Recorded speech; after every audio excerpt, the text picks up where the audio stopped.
Today we're going to look at how to use one of our databases from the library webpage. It's called EBSCOhost. So let's go ahead and get there. From your My Compass page, you go ahead and come over here to the 3 lines, and you are going to click on those. We are always looking for campus resources. So we're going to run over to the home page. Go back to our 3 lines, and there is campus resources. Okay, the only reason I didn't start there is because our home page drives me a little bit crazy with all that movement. So whenever you're going to the library website, just always look for campus resources, okay? And here is your library. Coming on down, I'm going to go into databases and articles.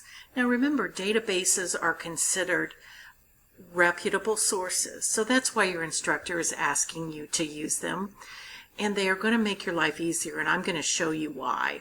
So we are looking for a very general database. I mentioned EBSCOhost databases, so this is where we're going to be. We're going in. You're going to need to log in with your My Compass credentials. You can access this off campus 24/7 too. So go into the A to Z list. EBSCO is this great big database, and we just want to be able to search through everything they have. So look for this small box, which I wish was bigger, but go ahead and click on the select. So we're telling EBSCO, I want to look through every single thing you have, and that's what we're going to do. Okay, so for example, if I were doing an informative speech on organic foods, I might start my search by just typing in organic foods. Now that's a pretty broad search, and you know in Google we'd probably have millions and millions and millions of searches. So we may want to narrow it down as we look at this, but let's just start big. Go into organic foods, and I'm going to show you some tools to help you narrow down your search before you start trying to decide what you want to use. You'll notice the full text is checked. That means you're only going to get articles and books that you can really access the whole thing. Let's look at this year. This is called a limiter or a tool. We want to switch that on up because I know most of your instructors like you to just use things for in the last 5 years on many of the topics that you're researching. So I'm going to get on up there, and then it's going to update my results. Okay, how do I know what I'm looking at? You'll notice that this says ebook, so that is an ebook. Periodical, that is almost like a magazine. So it's published annually, monthly, something like that. Reference. Do you see where I'm going with that? All those types are going to tell you a little bit about what your results will look like. If you choose an academic journal, it's probably going to be a little bit longer, more professional terms.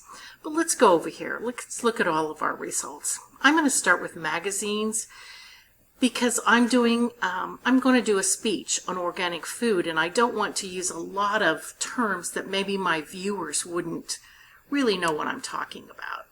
So I'm going to be reading these titles to decide if I want to go ahead and get in there and look at it. I can also come over here to the magnifying glass, click on that, and it's going to give me a little bit more information about what is in that article before I ever get into it. I think this looks good, so I'm going to go ahead and get into that. I want to look at it further. You notice it's giving you other search words that you could use or search terms. I'm going to look at the full text of that article. And you know what? Right now I don't have time to read it, but I know that I'm probably going to want to look at this later. So what I'm going to do is I'm going to highly recommend that you email this article to yourself, and you can use it later. If you decide not to, you can delete it and get rid of it.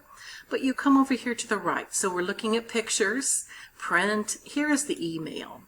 Now, depending on what class that you're doing this for, that's going to depend what citation style you use.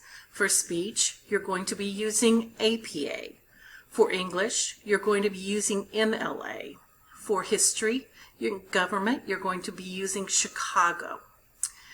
Okay, so I've decided I've picked my citation, I put my email address in, and I am going to send it to myself.